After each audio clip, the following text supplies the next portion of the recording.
Fala galera, aqui é o Herbert Almeida, esse é o curso extensivo para tribunais. Hoje nós vamos tratar da nossa 13ª aula, vamos estudar o tema chamado agentes públicos. Na verdade será agentes públicos parte 1, tendo em vista que esse assunto será abordado em 2 aulas, tá beleza? Tudo certo? Pessoal, em relação a esse assunto, eu já começo tecendo algumas observações. Nessa primeira parte, nós vamos abordar uma parte bastante coisa doutrinária, afinal de contas esse é um tema de direito administrativo que cobra muita doutrina. Mas além de cobrar muita doutrina, é um tema que cobra muita jurisprudência. Ah, professor, por que tanta jurisprudência em relação a esse assunto? Aqui basta a gente ver a seguinte lógica. A gente tem de um lado os agentes públicos, na maior parte constituídos pelos servidores, ou até as pessoas que têm expectativa de ingressar num órgão público, e essas pessoas, no número de milhares, elas acabam tendo problemas aí com a administração pública e por isso, quando tem um direito que entende que foi negado, que foi afetado, acaba entrando na justiça. Então existem milhares, se não milhões de demandas de servidores públicos ou de pessoas que pretendem ser servidores públicos em relação ao Estado. Isso faz com que o judiciário se pronuncie o tempo todo sobre esse tema. Então, assim, tem várias decisões do STJ, mas aqui nessa primeira parte a gente fica mais nas decisões do STF, que são mais cobradas quando a gente fala de agentes públicos propriamente dito. Apesar de ser um tema assim que eu diria que é muito importante para o seu dia a dia, é um tema que não é tão cobrado assim pelas bancas de concursos públicos. Como assim, professor? Agentes públicos não é muito cobrado? Na verdade, o que cai muito em prova é a parte dos estatutos funcionais. Por exemplo, no âmbito federal, são cobradas muitas questões da Lei 812 de 1990. Mas nesta aula nós não vamos estudar a Lei 812, nós vamos tratar da parte mais assim básica de agentes públicos. O que é essa parte básica de agentes públicos? Então, continuando o que eu falei, é a parte doutrinária, a parte jurisprudencial e também a parte constitucional sobre o tema. Então hoje nós vamos estudar essa parte. O que está na Constituição? O que a Constituição diz sobre os agentes públicos? Esse conteúdo, em sua maioria, está lá no artigo 37 e seguintes da Constituição Federal. Como que o STF e eventualmente o STJ interpretam esses dispositivos que estão lá na Constituição Federal? Como que isso é decidido no dia a dia e como que a doutrina também aborda o tema. E aí nós vamos resolver, obviamente, não é um tema que cai muito, mas é um tema que cai. E eu vou mais além para fechar essa parte introdutória. O CESP gosta muito de jurisprudência e a FCC, no seu novo estilo de cobrança, que eu já venho falando há algum tempo, está cobrando aí questões muito bem elaboradas sobre agentes públicos, inclusive no concurso do TRE de São Paulo, recentemente nós vamos trazer algumas questões sobre este concurso, beleza? Então vamos lá, de olho na nossa tela, tema agentes públicos, parte 1, vamos lá. Primeiramente, o conceito. A gente tem que entender, compreender bem o que significa essa expressão agentes públicos. Agente público, assim, numa definição bem sintética, porém clara, da professora Maria Silvia Zanella de Pietro, agente público é toda pessoa física que presta serviços ao Estado ou às pessoas jurídicas da administração indireta. Eu vou ir além, vou trazer já um conceito que está lá na Lei de Improbidade Administrativa, apesar de ser um conceito especificamente sobre improbidade administrativa, é um conceito legal que vale muito a pena a leitura, porque nos ajuda a compreender a ideia de que a expressão agente público possui um sentido abrangente, possui um sentido que a gente diz que é amplo. Aí vamos lá, segundo a Lei de Improbidade Administrativa, agente público é todo aquele que exerce, ainda que transitoriamente ou sem remuneração, por eleição, por nomeação, por designação, por contratação ou qualquer outra forma de investidura ou vínculo, mandato, cargo, emprego ou função nas entidades públicas. Aqui as entidades públicas que eu quero dizer, na verdade, são as entidades submetidas à Lei de Improbidade Administrativa. Isso aqui é apenas um conceito legal para a gente entender bem. Mas o que nos interessa dessa expressão agente público? Você tem que entender que o agente público, o termo agente público é um termo amplo. Não confunda, olha o que eu vou falar agora, não confunda agente público com servidor público. Não são expressões sinônimas. Agente público é um grupo muito maior, do qual servidor público é apenas uma espécie. E é isso que nós vamos trazer daqui a pouco. Então, quando a gente pensa em Estado, quando a gente pensa em administração pública, quando você pensa em órgão público, nós estamos pensando aqui em pessoas que não existem, na verdade, assim, no mundo real. Não existe, você não tem como corporificar o Estado, a administração pública, o órgão público. O Estado, ou as pessoas jurídicas de direito público dentro lá, que exercem a função pública, são pessoas jurídicas. O órgão, apesar de não ter personalidade jurídica, é uma unidade de competência que integra essa determinada pessoa jurídica. Só que esses, entre aspas, seres, eles não têm um braço, eles não têm uma perna, eles não têm um cérebro. Para poder, então, adotar as suas decisões, botar em prática o exercício da função pública, eles dependem de pessoas físicas. Estas, sim, que compõem o Estado, compõem a administração pública. Então, você, quando passar no concurso público, vai estar lá para fazer as vezes do Estado. Vai ser nomeado, empossado num cargo público para exercer a função administrativa. Você será um agente público. Então, o agente público é a pessoa física que exerce alguma função dentro do Estado. E em muitos conceitos a gente tem essa expressão agente público, abrangendo até mesmo particulares que atuam, que prestam serviço mediante delegação do poder público. Então, veja que é uma expressão bem ampla. Vou trazer daqui a pouco as classificações e quando a gente chegar nas classificações você vai ver como a expressão agente público é abrangente. Vamos lá.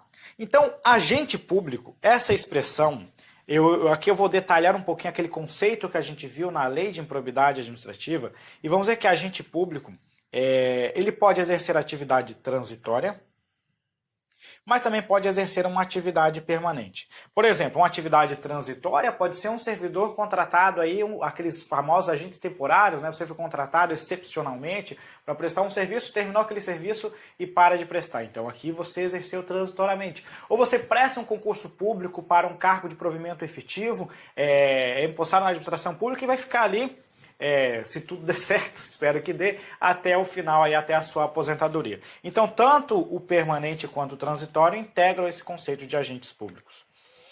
Além disso, ele pode ser remunerado ou até mesmo não remunerado. Então, nós vamos ver situações específicas em que determinados agentes, determinadas pessoas são convocadas para exercer alguma função pública em nome do Estado e normalmente não recebem uma remuneração. No máximo, uma ajuda de custo ou algum outro tipo de bonificação, mas não são devidamente remunerados pelos cofres públicos.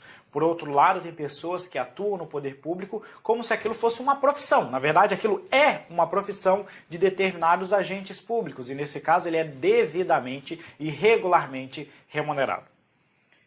Voltando aqui. A gente também pode ter, a gente ainda nesse conceito de agente público, nós vamos ter uma forma abrangente de investidura, ou seja, como que você vai ingressar no cargo público, como que será o seu vínculo.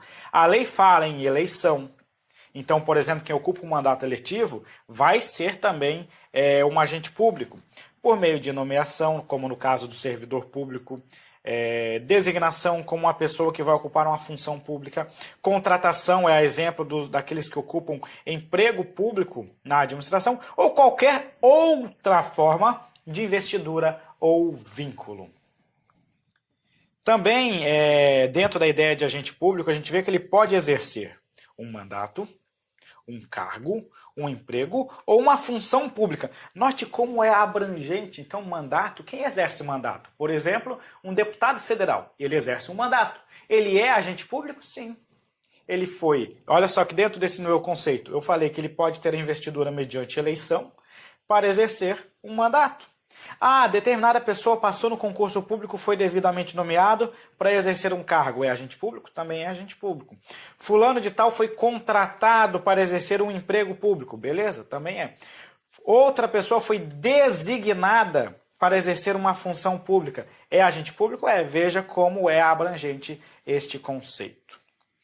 Onde que ele vai atuar? Na administração direta, na administração indireta, ou até mesmo nas delegatárias de serviço público. Então, dentro da delegatária de serviço público, das empresas que atuam por concessão, por permissão, ou então, por exemplo, aquele que atua como notário, como registrador, que são pessoas, são particulares que recebem a delegação do poder público para exercer a função administrativa, quando estiver diretamente na prestação desse serviço, tal pessoa será considerada também um agente público. Vamos avançando. Agora a gente traz a classificação, porque a classificação vai te ajudar muito a entender o conceito abrangente de agente público. Isso sim é que é importante e fundamental para você responder uma prova. Então vamos lá. Primeira classificação da professora Maria de Pietro. A professora Maria de Pietro, ela diz que o conceito de agentes públicos, que é o conceito abrangente, é o conceito genérico, se subdivide em agentes políticos, servidores públicos, militares e particulares em colaboração com o poder público. Essa é a classificação da professora Maria de Pietro. Daqui a pouco eu vou conversar um pouquinho sobre ela. A classificação, por outro lado, de Carvalho Filho, é uma classificação mais sintética. Ele traz 3 grupos: os agentes políticos, os agentes particulares, colaboradores. Veja como há aqui uma coincidência em algumas expressões, e os próprios servidores públicos. Na classificação de Bandeira de Melo, ele traz os agentes políticos, os agentes honoríficos, os servidores estatais e os particulares em atuação colaboradora com o poder público. E por fim, a classificação de L. Lopes Meireles, que com certeza é a mais abordada em provas, divide os agentes públicos em agentes políticos, agentes administrativos, agentes honoríficos, agentes delegados e agentes credenciados. Pessoal, o que acontece? Por que as bancas de concursos e os livros de concursos públicos também gostam de abordar mais a classificação de L. Lopes Meireles? Porque ela traz 5 grupos. Por trazer 5 grupos, ela é uma classificação um pouquinho mais detalhada, em que pese não seja um conceito perfeito, não seja uma classificação assim, nossa, maravilhosa. Ela é uma classificação muito boa, mas também peca em alguns pontos. Na verdade, todas as classificações que a gente trouxer aqui vai pecar. Por isso que você não pode adotar uma única exclusiva classificação, porque senão você pode ter problemas em prova. Além disso, elas não são conflitantes. Então, professor, se eu estudar de Maria de Pietro, eu posso errar na prova? Não. Elas não são conflitantes, na verdade essas classificações são bem complementares. Eu vou trazer algumas observações sobre a classificação da Maria de Pietro, antes da gente avançar para a classificação de L. Lopes Meireles, que é de fato que nos interessa para a nossa prova. Aí vamos lá. Pessoal, eu vou apagar aqui todas as observações que eu fiz até agora, e aí a gente vai entender bem. Veja que a professora Maria de Pietro traz um grupo aqui chamado de militares, que não está presente em outras classificações. Na verdade, os demais autores eles pecam, porque eles deveriam trazer os militares dentro de um grupo à parte. Porque, tecnicamente, o militar ele não é um servidor público. O militar ele exerce aí uma atividade prevista na Constituição Federal, mas ele é, na verdade, um grupo autônomo. Então, eu pergunto para vocês o seguinte: tecnicamente, militar é servidor público? Eu diria que não. Mas militar é agente público? Sim.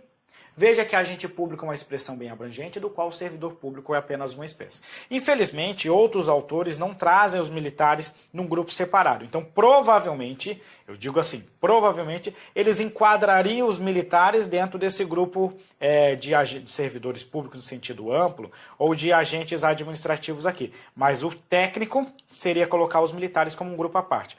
Professor, o que eu faço para a prova? Saiba o seguinte, militar é o quê? Agente público. Militar é uma espécie de agente público. Com isso, você não vai errar qualquer questão sobre esse tema. O segundo ponto é que a professora Maria de Pietro fala aqui em servidores públicos. O Carvalho Filho fala também em servidores públicos. O Bandeira de Melo fala em servidores estatais. O que é essa expressão servidor público aqui de Carvalho Filho e Maria de Pietro deve ser vista? Na verdade, eles são servidores públicos em sentido amplo. Porque a gente vai ver que esse grupo de servidores públicos deles aqui vai se subdividir em outras espécies, que coincide com a classificação de agentes administrativos de L. Lopes Meireles. Tudo isso vai ficar bem claro agora quando a gente começar a avançar. Então vamos lá. Qual é a classificação que a gente vai abordar agora, que a gente vai detalhar? A classificação de L. Lopes Meireles, que traz aqui, divide agentes públicos no grupo dos agentes políticos, agentes administrativos, agentes honoríficos, agentes delegados e os credenciados. Vamos lá. Primeira questão aqui de prova, já para a gente praticar um pouquinho, a questão de 2016 do CERSP. Por manter vínculo com o Estado de natureza diferenciada, os militares não integram a categoria dos agentes públicos. Pessoal, agentes públicos é um conceito bem abrangente que vai envolver todas aquelas pessoas físicas que possuem, que exercem alguma atividade no Estado, por meio da administração direta ou indireta, ou então por meio daquelas pessoas que atuam em colaboração com o poder público. Então, abrange, inclusive, este conceito, os nossos militares. Então, logo, este item está errado. Vamos lá. Agora vamos falar dos agentes políticos. Pessoal, quem são esses tais agentes políticos? É muito fácil, né? Porque a gente critica tanto os tais políticos, a gente sempre vê na mídia, esses políticos são todos safados, esses políticos isso, esses políticos aquilo, e a gente já remete imediatamente à expressão político, aquele que ocupa um cargo mediante eleição. Na verdade, ocupa um mandato mediante uma eleição. Então a gente sempre vincula os agentes políticos ao presidente da República, ao vice-presidente da República, aos nossos parlamentares em geral, como os deputados e os senadores. Isso é o nosso dia a dia. Porém, essa classificação não é suficiente. Se você levar esse conceito para a prova, e as bancas gostam de abordar justamente isso, porque é o nosso dia a dia, elas gostam de pegar esse dia a dia para tentar te confundir um pouco. Mas a expressão agentes políticos é uma expressão um pouquinho mais abrangente. Vamos lá. Os agentes políticos, eles ocupam os primeiros escalões do poder público, ou seja, o nível mais elevado dentro da estrutura do Estado. Eles elaboram as políticas públicas, olha só que interessante, elaboram políticas públicas e dirigem a administração. O ponto importante que você deve pensar é que o agente político, que está lá na cúpula do Estado, ou do governo, ou da administração, eles têm uma função assim que é uma função política, uma função de governo. Eles elaboram, discutem políticas públicas e dirigem de forma assim superior à administração. Você não vai ver um agente político lá na mesa elaborando um documento, ele mesmo elaborando, digitando na frente do computador. Você não vai ver ele exercendo diretamente a função administrativa. Na verdade, o agente político ele está aqui em cima, passando diretriz. Olha, faça assim, faça assado. Essa política pública será a nossa prioridade. Então ele exerce mais uma função política, uma função de governo. Ele exerce mais esse tipo de função do que propriamente a função administrativa. Ele pouco ou não chega a fazer a função administrativa propriamente dita. Ele está no âmbito da função política, função de governo.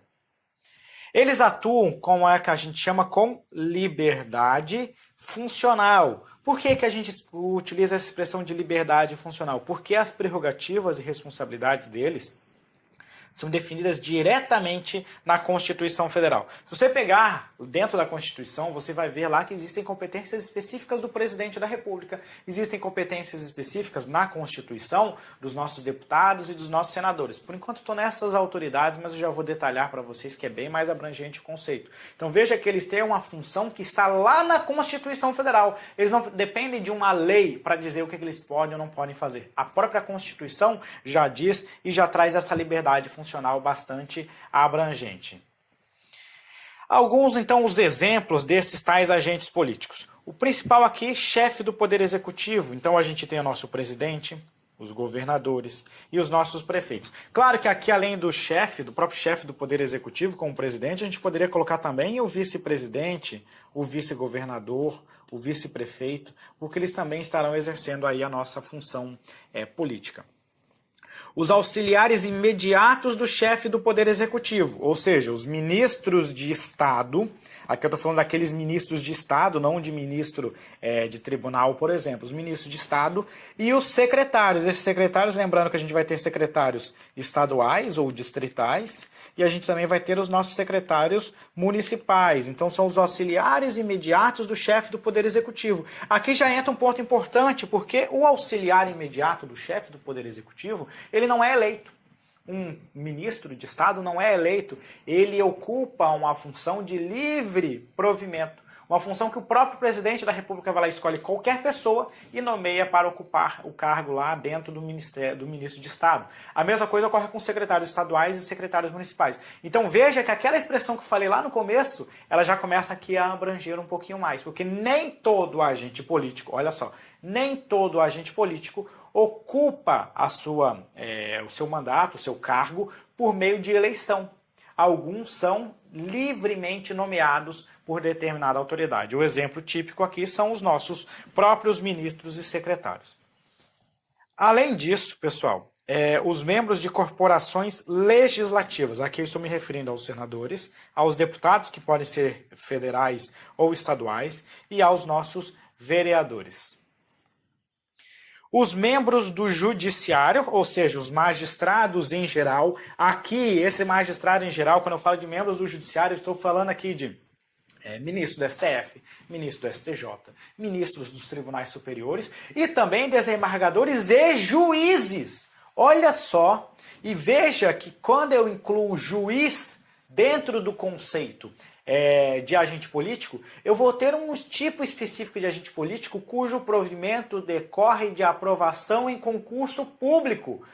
Nossa, professor, eu pensei que todo agente político, que nenhum agente político poderia ter o ingresso mediante concurso público. Tem sim. De acordo com essa classificação mais abrangente, e aqui eu devo deixar bem claro o seguinte, nem toda a doutrina coloca os membros, os juízes, os magistrados em geral, como agentes políticos. Isso aqui é uma classificação, determinada classificação, mas tem caído em prova. Então, juiz pode ser considerado agente político de acordo com parte da doutrina. Então, a gente pode ter um exemplo de situação de agente político cujo provimento decorreu de prévia aprovação em concurso público. Lembrando que nem todo magistrado ocupa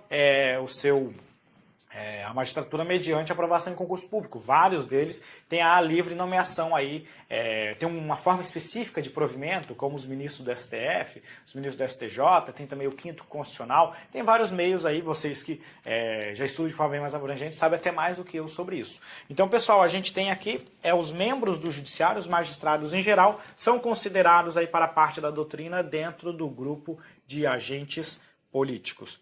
Além deles, nós temos os membros do Ministério Público, os nossos promotores, procuradores e promotores. Novamente, um tipo específico de carreira cujo provimento decorre de aprovação em concurso público.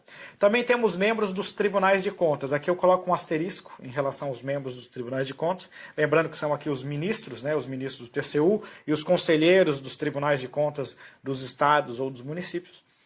E também, por fim, os nossos representantes diplomáticos. Esses aqui são os grupos que integram a categoria dos agentes políticos. Professor, por que você colocou um asterisco em relação aos membros dos tribunais de contas? O STF, ele falou, não dá para saber se era essa justa a intenção do STF, né? Muitas decisões do STF, eles colocam lá uma justificativa, lá no meio a gente capta algumas palavras para tentar entender o que o STF diz sobre o tema. E o STF já se referiu aos membros de tribunais de contas, aos ministros e conselheiros, como agentes administrativos. Veja que por essa classificação fugiria até bastante. Quando a gente estudar agora a categoria dos agentes administrativos, a gente vai ver que foge um pouquinho do que a doutrina fala de agente administrativo. Mas o STF já se referiu aos membros dos tribunais de contas como agentes administrativos. Então a gente tem que a doutrina diz que são agentes políticos, mas o STF não que ele tenha dito assim de forma clara, mas ele já mencionou numa decisão que os ministros e conselheiros dos tribunais de contas são agentes administrativos e não agentes políticos. Então vamos lá, vamos avançar um pouquinho. A gente chega aqui numa questão de prova. Essa questão aqui é até bastante polêmica, bastante controversa, mas a gente tem que tentar entender o ponto de vista da banca em relação ao tema. Veja só, o advogado-geral da União, e o defensor público-geral da União são classificados como agentes políticos, pois sua atuação possui fundamento constitucional. Este item, ele está certo ou ele está errado? Pessoal, esse item está errado. Por que ele está errado? Já coloca aqui até o nosso gabarito. O que acontece? Em relação ao advogado-geral da União, se a gente voltar aqui nos meus exemplos, veja que o advogado-geral da União e o defensor público-geral da União não estão mencionados nesses exemplos. E a maior parte das questões vai em cima dos nossos exemplos, que é o que a doutrina, o que o próprio professor L. Lopes Meirelles exemplifica como grupo de agentes políticos. Só que o advogado-geral da União, ele atualmente ainda ocupa um cargo que é equiparado a ministro. Depende, a atual legislação que trata da organização, da estrutura do Poder Executivo Federal, prevê que o advogado-geral da União deixará de ser equiparado a ministro quando houver aprovação de uma determinada emenda constitucional. Mas, por enquanto essa emenda não é aprovada, o advogado-geral da União ele é equiparado a ministro. Então, se eu pegar a disposição doutrinária, eu poderia dizer que o advogado-geral da União ainda é um agente político, afinal de contas ele é um auxiliar imediato do presidente da República.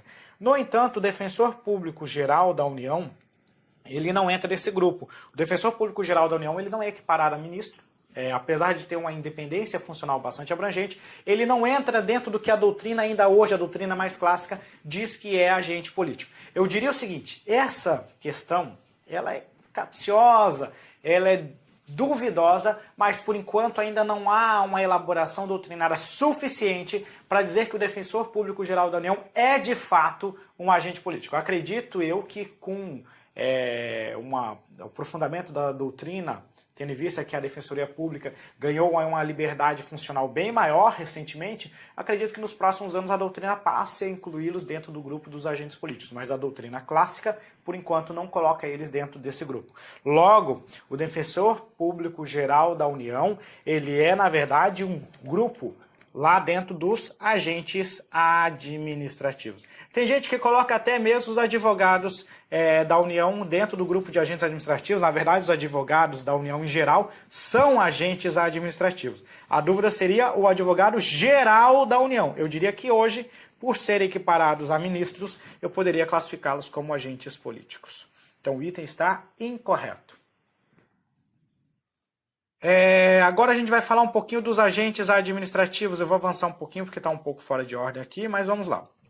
Os agentes administrativos, eles também são chamados de servidores públicos em sentido amplo. Olha só, servidor público em sentido amplo é a mesma coisa que eu falar em agente administrativo. Então essas duas expressões podem aparecer na prova. Até aproveitando para fazer aqui um breve comentário. Eu vi gente perguntando assim, professor, qual banca adota essa classificação? Pessoal, não existe a banca A ou a banca B que adota essa ou aquela classificação. As bancas de concursos, elas podem adotar qualquer classificação. A gente tem que parar um pouquinho com essa ideia de que a banca A entende que é essa linha, a banca B é aquela linha. Pessoal, não existe isso. Estou falando isso de forma bem clara para vocês. As bancas, o dia que o avaliador chegar lá, que ele vai tomar o cafezinho dele e vai elaborar a questão de prova, ele vai pegar um livro no armário dele, vai abrir aquele livro e vai elaborar uma questão com base naquele livro. Pode ser L. Lopes Meirelles, pode ser Maria Zanella de Pietro, pode ser Carvalho Filho, pode ser Bandeira de Mello, pode ser um artigo qualquer na internet. Eles fazem dessa forma, é assim que funciona.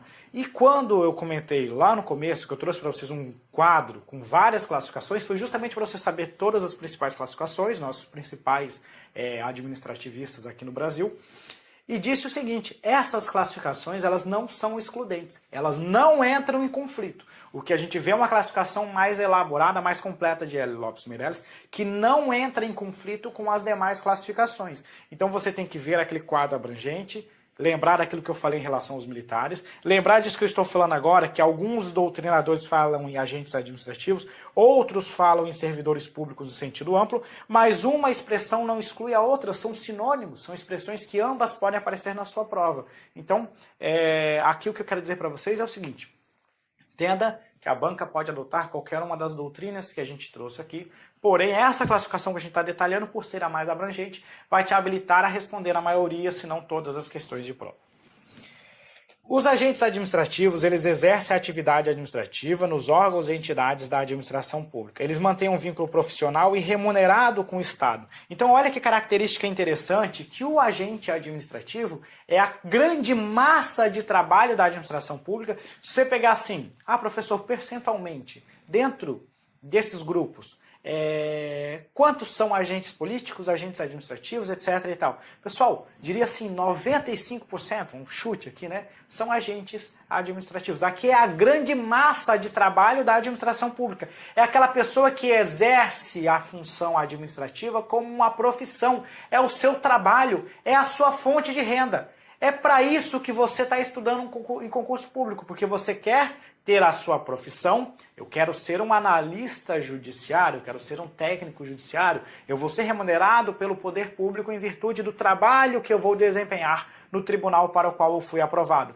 Então, por isso que eu digo, aqui a ideia é exercer a função pública como profissão, sendo devidamente remunerado. Eles estão sujeitos à nossa hierarquia funcional, afinal de contas, a estrutura da administração pública, ela possui aqui uma hierarquia em que você vai ter as autoridades de nível mais elevado e as pessoas de nível menos elevado. E eles estão sujeitos a essa relação de hierarquia, de controle, de comando, tanto quem exerce um cargo público, que é o mais comum, como também aquele que exerce um emprego público. Afinal de contas, se você passar no concurso público para uma empresa pública ou sociedade de economia mista, você vai ter um chefe, assim como você pode ter numa empresa que você trabalha hoje. Você vai ter um chefe. Esse teu chefe provavelmente vai estar subordinado a um encarregado, a um diretor em determinada área, que também vai estar subordinado a alguém até chegar lá ao dono da empresa. Ou então até chegar ao diretor da empresa, no caso das nossas empresas estatais. Então, pessoal, eles estão sujeitos à hierarquia funcional. E é fundamental você entender a subdivisão do grupo da categoria dos agentes administrativos. Então, vamos lá, pessoal. Os servidores públicos ou servidores estatutários que podem se subdividir em servidores efetivos, e olha só isso aqui, servidores que ocupam cargo em comissão. Então, agente administrativo se subdivide em servidores públicos, em empregados públicos e também em servidores temporários. Esses servidores temporários são aqueles que a Constituição diz que podem ser contratados para atender à necessidade temporária de excepcional interesse público. Então eu vou tentar colocar aqui nesse espaço, aqui que eu tenho um espaço um pouquinho maior, e vou dizer para você o seguinte, olha só. Vamos pegar uma outra cor aqui. Os nossos agentes administrativos, eles são uma categoria de agentes públicos, né? E dentro, essa categoria ela também vai ter subdivisões. Serão 3 subdivisões da categoria dos agentes administrativos. A gente vai ter aqui os servidores públicos, que eu também posso chamar em servidor público em sentido estrito. Olha só, por que aqui seria servidor público em sentido estrito? O grupo maior de agentes administrativos não é servidor público em sentido amplo, então o grupo menor desses servidores públicos aqui pode ser, ou servidores estatutários também pode ser chamado de servidor público em sentido estrito. E esse grupo de servidor público em sentido estrito tem também uma subdivisão ainda menor. Eles vão se subdividir no grupo dos ocupantes de cargo efetivo e também dos ocupantes de cargo em comissão. Beleza, essa é uma primeira categoria aí do nosso grupo dos agentes administrativos. Nós vamos ter também aqui os nossos empregados públicos, né? Aqueles que exercem atividades aí nas nossas empresas estatais, os empregados públicos, que são aqueles que atuam nas nossas entidades administrativas de direito privado. E, por fim, o último grupo, que é o nosso grupo dos nossos servidores, também chamado de agentes temporários, que são aqueles cuja contratação ocorre para atender a necessidade temporária de excepcional interesse público. Então, o grupo agentes administrativos, que é uma espécie do grupo maior, agora olha só, eu vou colocar mais, vai ficar uma bagunça aqui, mas vamos colocar. A gente tem um grupo anterior aqui, né, que é o chamado dos nossos agentes públicos. O grupo maior dos agentes públicos possui lá as suas subdivisões. Uma delas é o grupo dos agentes administrativos, também chamado de servidores públicos em sentido amplo. Esse grupo de agentes administrativos se subdivide em servidor público em sentido estrito, ou simplesmente servidor público, ou também chamado de servidor estatutário, que vai se subdividir novamente em ocupantes de cargo efetivo e ocupantes de cargo em comissão. Esse grupo dos agentes administrativos também tem uma espécie chamada de empregados públicos e uma terceira chamada de servidores temporários. Então, pessoal, veja que classificação fundamental, que classificação importante para a sua prova. Você tem agentes políticos como um grupo abrangente, agentes políticos não, agentes públicos como um grupo abrangente, que vai ter várias espécies, agentes políticos, agentes administrativos, delegados, honoríficos, credenciados. Dentro desse grupo dos agentes públicos, você vai ter um grupo chamado de agentes administrativos, também chamado de servidores públicos em sentido amplo. E esse grupo vai se subdividir em mais 3 espécies. Os nossos servidores públicos, ou servidores públicos em sentido estrito, ou servidores estatutários. Na verdade, ou servidores estatutários, que vão se subdividir novamente em ocupantes de cargo em comissão e ocupantes de cargo efetivo. Professor, você errou. O servidor estatutário não pode ocupar cargo em comissão. Você está errado. Servidor estatutário pode ser ocupante de cargo efetivo ou de cargo em comissão. Nós vamos conversar sobre isso daqui a pouco, tá beleza? E aí a gente vai ter os empregados públicos e os servidores temporários. Bati bastante nessa tecla para você não errar jamais este tema. Vamos lá. Questão de prova. A definição de servidor público, em sentido amplo, engloba os empregados públicos e servidores temporários. O que a questão está falando? Olha só, a definição de servidor público em sentido amplo. Essa expressão, quando eu trago em sentido amplo, ela vai ter aqui as nossas 3 espécies. O servidor público em sentido estrito, o empregado público e o servidor temporário.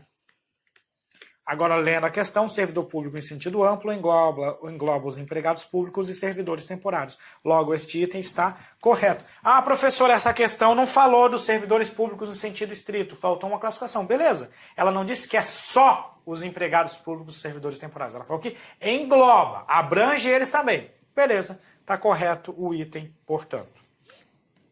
Avançando. Próxima questão, a questão número 4. Os servidores contratados por tempo determinado para atender a necessidade temporária de excepcional interesse público e os empregados públicos classificam-se, em virtude da ausência de estabilidade, como servidores temporários. Esse item aqui está certo ou está errado? Pessoal, esse item está incorreto. Por que ele está incorreto? Porque, veja só, eu vou colocar novamente aquela classificação, aquele esquema. Agentes administrativos. Eles vão ter 3 grupos. Os nossos servidores públicos, os nossos empregados públicos e os nossos servidores temporários. Portanto, pessoal, empregado público é uma categoria e servidor temporário é outra categoria. Aqui tem uma categoria autônoma, uma categoria separada só para os empregados públicos. O simples fato de os empregados públicos não possuírem estabilidade, deles poderem ser demitidos, não significa que eles são os servidores, que eles são agentes temporários. Logo, este item está incorreto, portanto. Agora a gente entra em mais uma classificação, a classificação dos denominados agentes honoríficos. Quem são esses tais agentes honoríficos? São cidadãos convocados, designados ou nomeados para prestar, olha só que bacana, transitoriamente determinados serviços relevantes ao Estado.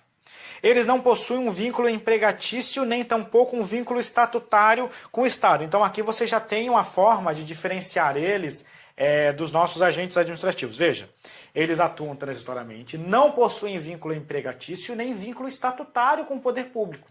Então eles não são agentes administrativos, eles não vão exercer essa atividade como profissão, porque eles não vão ter a permanência nesse tipo de atividade. Em regra, também não percebem sequer uma remuneração, só que eles podem receber algumas compensações, como por exemplo folgas do trabalho, uma ajuda de custo para alimentação no dia que vão exercer a atividade e por aí vai. Alguns exemplos de agentes honoríficos. Aquele que é convocado para exercer a função de jurado no tribunal do júri. Então, quando você estuda lá na Constituição Federal ou no direito penal, a gente sabe que os crimes dolosos contra a vida eles vão ser julgados, vamos dizer assim, por um tribunal do júri. E as pessoas que são convocadas para o tribunal do júri são pessoas, entre aspas, normais. São pessoas da população em geral, selecionadas aleatoriamente. Tais pessoas não serão servidores públicos pelo simples fato de terem sido convocados para exercer o tribunal do júri. Porém, enquanto desempenhar essa atividade, eles são agentes públicos, dentro da categoria denominada de agentes honoríficos. Então, Quem está no tribunal do júri é agente público? Sim. Quem está no tribunal do júri é servidor público? Não. Beleza?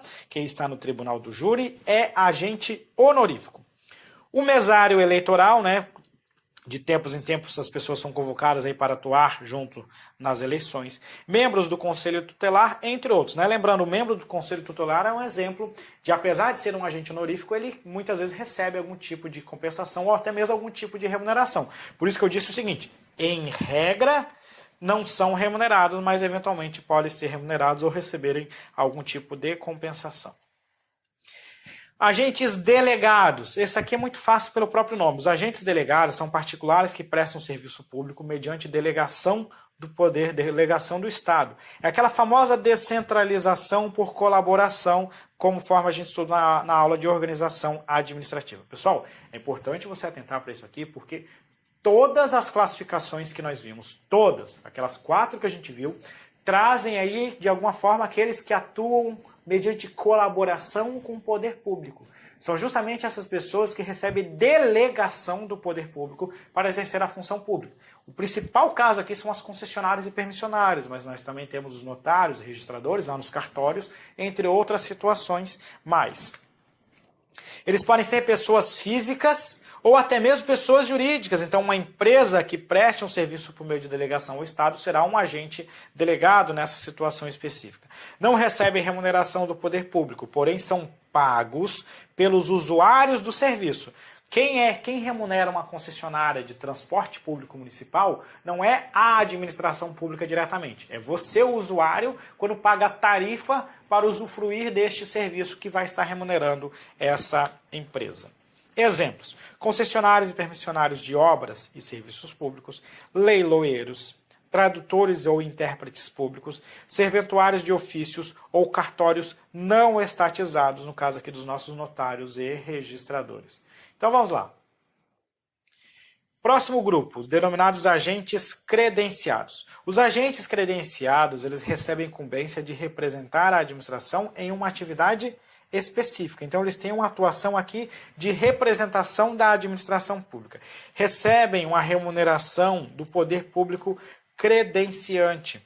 O exemplo seria aqui um medalhista olímpico chamado para representar o país em um congresso sobre esses Jogos Olímpicos. Veja só, os credenciados, né, pessoal? Sim, tem que estudar porque cai em prova, né? Mas é uma situação totalmente excepcional. Raramente você vai encontrar esse tipo de pessoa aqui, mas existe essa possibilidade. A administração pode convocar, por exemplo, um doutor renomado para participar de um congresso internacional em nome do Estado, em nome da administração pública. Você não vai contratar esse cara para trabalhar, para virar um servidor público. Você simplesmente credencia ele, paga uma remuneração para ele participar daquele evento, paga passagens, coisas tudo, ele vai lá, participa do evento, ele está credenciado a participar pelo Estado naquele evento, acabou, deu, fechou o contrato, fechou o que se firmou lá e fechou esse vínculo dessa pessoa. Então o exemplo que eu dei aqui foi um medalhista olímpico que vai participar de um congresso internacional. Pode ser também um doutor especializado, renomado, uma autoridade pública que tem alguma expressão aí para a sociedade que vai ser credenciada para participar de um evento internacional em nome do Estado, em nome da administração pública. Enfim, é isso aí. Eu trago para vocês aqui mais uma categoria, que na verdade não é bem dizer uma categoria de agente público, né? São os denominados agentes de fato. Veja só, eu acabei a classificação de L. Lopes Meireles. Na classificação de L. Lopes Meireles foram 5 espécies, né? 5 grupos aí de agentes públicos. Eu falei dos agentes políticos, dos agentes administrativos, dos agentes delegados, dos agentes honoríficos e dos agentes credenciados. Acabei a classificação de L. Lopes Meireles agora, acabei aquela classificação mais abrangente que a maioria da doutrina aborda. Agora eu vou trazer uma, na verdade que não dá para dizer que seria bem um grupo de agentes públicos, mas é uma situação específica que eventualmente pode acontecer. Os denominados agentes de fato. O que são os agentes de fato? Se você escuta, volta e meia por aí, está caindo muito em prova. Pessoal, agente de fato é um grupo de agentes que, mesmo sem ter uma investidura normal irregular, executam função pública em nome do Estado.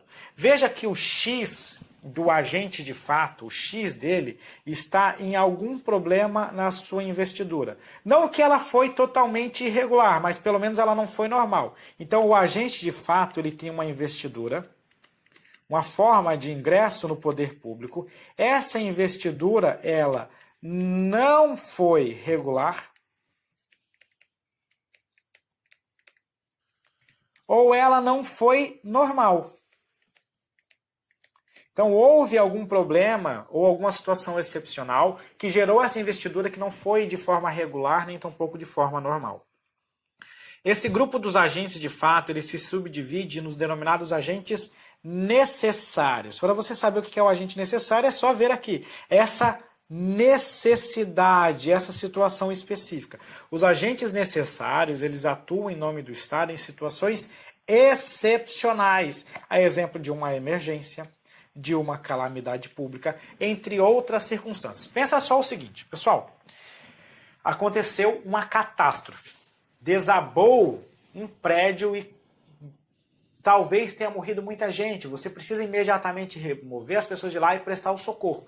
Neste exato momento está passando um médico ali por perto, um médico, um particular, e um bombeiro, determinada pessoa que estava ali, ou até mesmo uma autoridade pública, verifica aquele médico passando naquela região, conhece ele, sabe que ele é um médico e fala, pelo amor de Deus, ajuda a gente aqui que nós precisamos socorrer essas pessoas. Esse médico acaba que ele sai ali e ele fica 2, 3 dias prestando socorro às pessoas. Recolhe, vai para o hospital, ajuda no atendimento, que é uma situação totalmente, é um caos que jamais se poderia prever.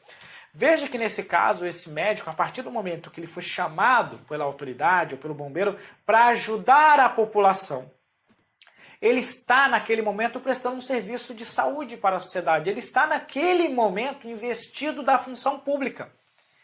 Porém, ele não prestou concurso público, ele não foi contratado formalmente pelo poder público, não houve uma investidura formal e regular deste médico. Porém, devido à necessidade, à situação excepcional, ele estará exercendo a função pública. Então aqui o que surge é uma situação excepcional, como uma emergência, uma calamidade, que faz surgir o tal do agente necessário.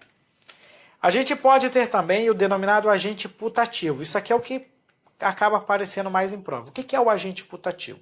O agente putativo é aquele que teve uma irregularidade na sua investidura. Vou exemplificar antes da gente entrar nos detalhes. O agente putativo a gente já deve ter comentado, a gente já comentou várias vezes ao longo do nosso curso. O agente putativo, que é uma espécie de agente de fato, é aquela pessoa que teve um problema na sua investidura. Exemplo típico, clássico. Você precisava de um curso superior, prestou o concurso público sem ter o curso superior, foi aprovado, nomeado e empossado, mesmo sem ter o curso superior.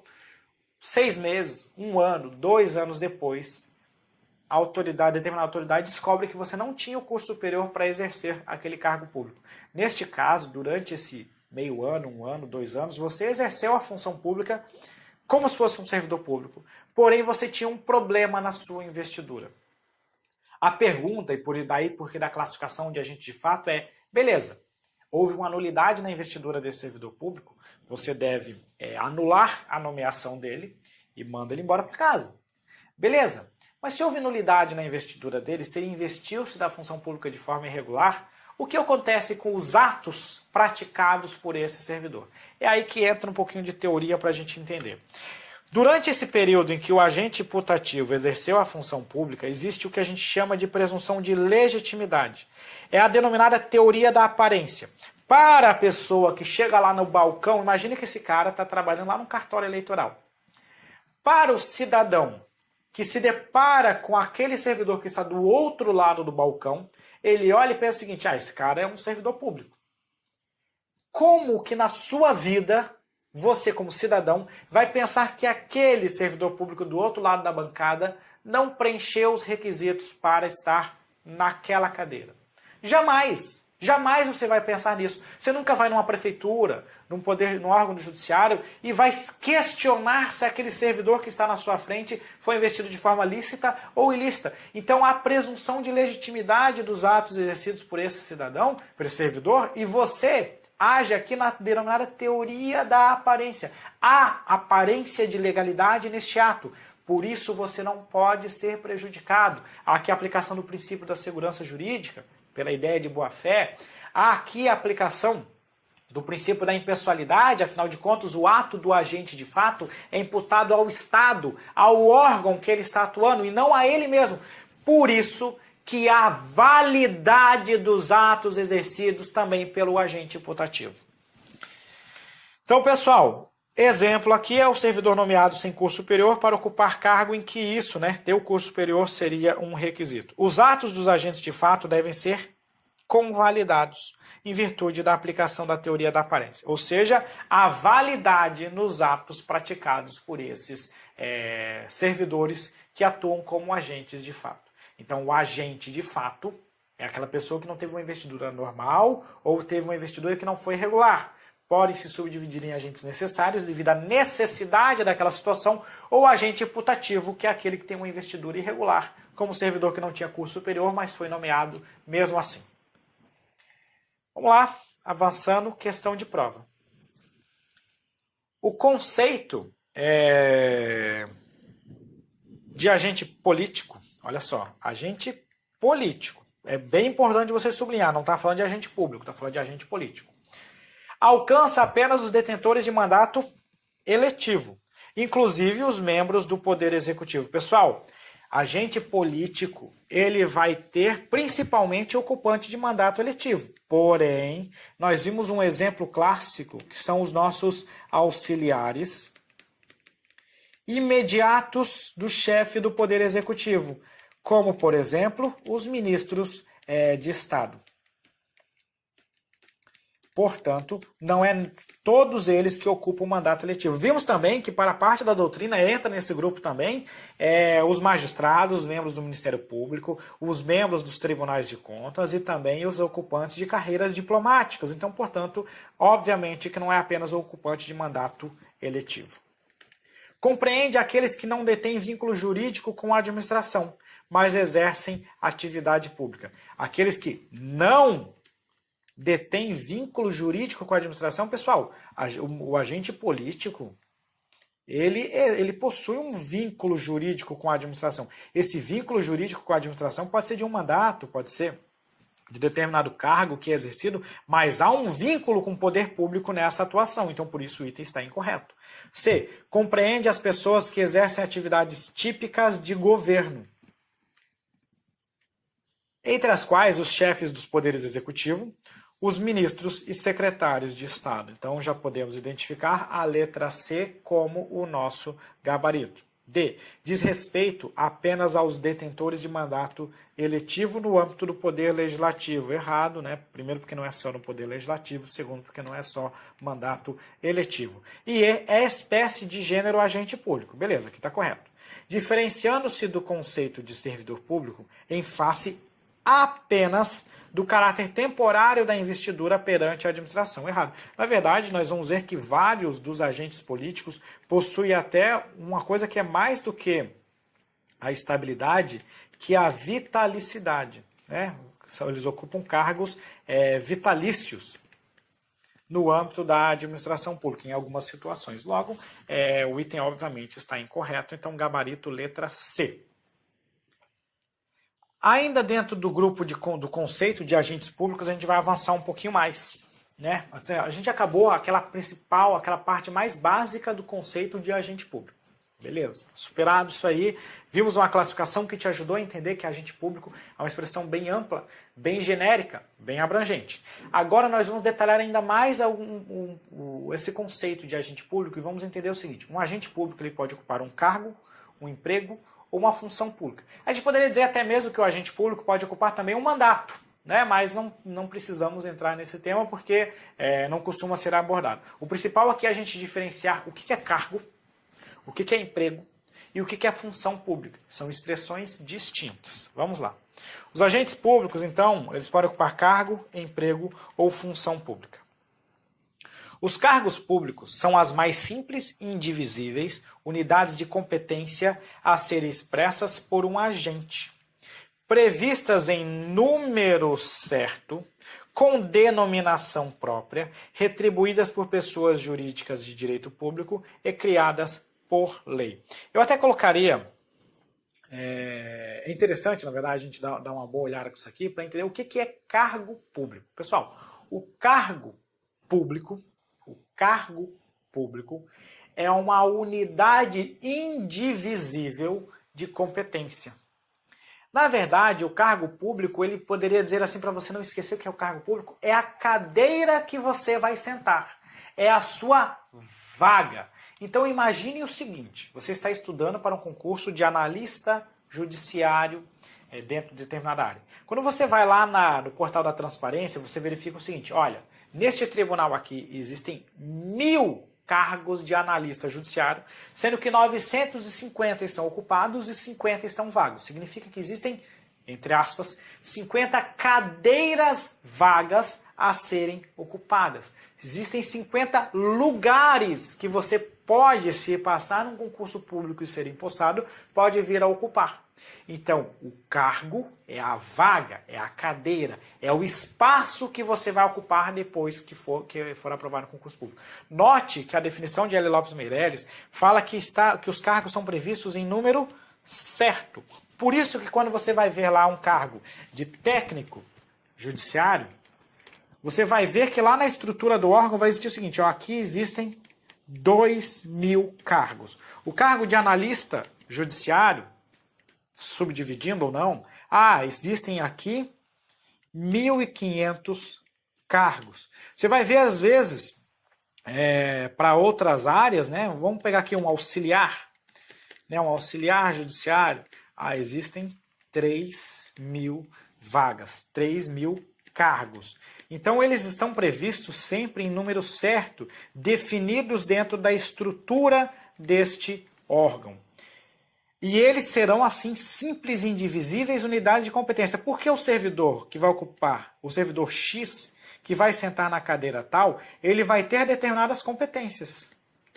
Essas são as competências deste servidor consoante o cargo que ele venha a ocupar. E além disso, né, a gente já viu que tem denominação própria, técnico judiciário, analista judiciário, auxiliar judiciário, então a legislação prevê a nomeação para esse cargo e elas são devidamente retribuídas, ao final de contas você exerce um cargo público como se fosse aqui a sua, ou na verdade sendo a sua profissão. É aqui que você vai ser devidamente remunerado. Aí vamos lá. O artigo 3º da Lei 812, aqui apesar de ser uma definição da Lei 812, ela vai nos ajudar a entender um pouquinho o tema. Cargo público é o conjunto de atribuições e responsabilidades previstas na estrutura organizacional que devem ser cometidas a um servidor. Olha só, é um conjunto de atribuições e responsabilidades. Essas atribuições estão previstas na estrutura organizacional e serão cometidas a um servidor. Então a gente tem o seguinte, eu tenho o servidor público. Esse servidor público, essa pessoa vai ocupar um cargo público, que é a vaga, é o espaço que ele vai ocupar, e a este cargo corresponde um conjunto de atribuições e de responsabilidades. Eu estou colocando essa observação aqui porque isso vai ser fundamental para a gente entender mais à frente o conceito de função pública. É um servidor, ele ocupa um cargo, que é o espaço dele, que vai ter um conjunto de atribuições. O cargo público, aqui eu vou trazer detalhando ainda esse conceito, né, simples e indivisível unidade de competência, está previsto o número certo na estrutura organizacional, nas entidades de direito público, né, na administração direta, nas autarquias e nas fundações públicas. Lembrando que fundação pública pode ser de direito público ou de direito privado. O entendimento que eu diria que seria o melhor entendimento atual é que o cargo público ele só vai ocorrer na fundação pública de direito público. Quando eu estiver falando de uma fundação pública de direito privado, os seus agentes ocuparão emprego público. Isso não é unânime, mas seria um entendimento em consonância com a atual Constituição, em consonância com o que vem sendo feito. As leis que vêm autorizando a criação de fundação pública de direito privado estão prevendo, no âmbito federal pelo menos, que os seus agentes exercerão emprego público, atuando mediante um regime seletista. Já vamos falar sobre isso também. desempenhadas por servidores públicos, o servidor público estatutário, elas se subdividem em cargos efetivos ou em cargos em comissão. Então, pessoal, não esqueça do que eu vou falar agora mais uma vez. Cargo público é aquele que é ocupado por servidor público. Servidor público é aquele que é estatutário, aquele que se submete a um estatuto. Exemplo, se você passar para uma carreira do Poder Judiciário Federal, você vai se submeter à Lei 812 de 90, que é o Estatuto dos Servidores Públicos Civis da União. Então, o servidor público ocupa cargo público e ele é estatutário. Porém, dizer que é estatutário não significa que necessariamente vai ocupar cargo efetivo. Quem é estatutário pode ocupar cargo efetivo ou cargo em comissão. Os famosos comissionados são estatutários. E ponto final. Escuta o que eu estou falando. Servidor que ocupa cargo em comissão é estatutário também. Os ocupantes de cargo efetivo, agora só falando deles, podem adquirir a estabilidade. Lembrando que quem ocupa cargo em comissão, exclusivamente cargo em comissão, não terá estabilidade. Vamos também falar sobre isso mais adiante. O cargo público, aqui eu vou trazer uma classificação de forma bem rápida. Ah, professor, você está muito rápido. Mas é só porque isso aqui é muito difícil de cair em prova, é só para você entender e compreender assuntos que nós vamos ver adiante. Sem falar que o assunto é bem claro, né? Quanto à esfera de governo, pode ser federais, estaduais, distritais e municipais. Não há qualquer dúvida em relação a isso. Quanto à posição estatal, pode ocupar cargo de carreira ou cargos isolados. O cargo de carreira é aquele que existe uma estrutura em que você vai subindo dentro da carreira. Então, no âmbito do judiciário, afinal de contas, aqui nós estamos num curso para a área judiciária, a gente vê lá dentro da estrutura organizacional que você vai ter níveis, classes que você vai poder subir. Então, como você tem uma possibilidade de promoção, você tem uma carreira. Você ingressa no nível mais baixo, mais básico dessa carreira e atendendo determinados requisitos de tempo e etc e tal, você vai subindo nesta carreira. Então, isso é um cargo organizado em carreira. O cargo isolado é aquele que é basicamente a mesma coisa ao longo da carreira inteira. Então, um cargo de professor, por exemplo, que não preveja qualquer forma de promoção, é um cargo de natureza isolada. Então, isolado é que não tem a possibilidade de promoção. O em carreira é aquele que tem um conjunto sucessivo em que você pode ser promovido ao longo do cargo. Ocorre muito isso aqui no âmbito dos juízes, O juiz, quando ele ingressa num cargo público, ele ingressa como juiz de primeira instância, depois ele é promovido à segunda instância, terceira instância especial e pode até virar um desembargador, quem sabe. Então aqui há uma promoção que ele pode se submeter. Quanto à garantia conferida ao ocupante. Então veja só, garantia. O que é garantia? A gente vai ter o que ocupa cargo em comissão, que é livre provimento e exoneração, ou seja, ele tem basicamente garantia nenhuma. Os que ocupam cargos efetivos, uma vez que adquirir estabilidade, não podem mais ser não podem mais ser exonerados, somente demitidos segundo determinados requisitos. E que aqueles que ocupam cargos vitalícios. Eu só corrigindo. Não é que o efetivo não pode ser exonerado, ele pode pedir a exoneração, mas ele não mais poderá ser... ele terá estabilidade, a perda, terá uma proteção maior aí ao seu cargo. Então, só em determinadas situações específicas que ele poderia ser demitido, ou então se ele solicitar a sua exoneração, ou então excesso de despesa, que é uma situação bem excepcional que poderia vir a ocorrer também. Mas ele tem uma proteção muito maior do que aquele que ocupa cargo em comissão. Já o vitalício ele tem uma proteção ainda maior que o ocupante de cargo efetivo. Nós vamos estudar isso mais à frente. Aquele que ocupa um cargo vitalício, uma vez que adquira a vitaliciedade, ele basicamente só vai perder o cargo dele por meio de uma decisão judicial. A gente não vai ter mais aquela perda do cargo, ou num caso bem específico, Você não vai ter aquela perda do cargo em qualquer hipótese, você tem uma proteção bem maior. Não vou detalhar muito agora, e eu não quero detalhar muito agora, porque esses temas nós vamos estudar com bastante detalhe. O que é um cargo, o que é a estabilidade, o que é a vitalicidade, o que é a exoneração, entre outras coisas, nas nossas próximas aulas.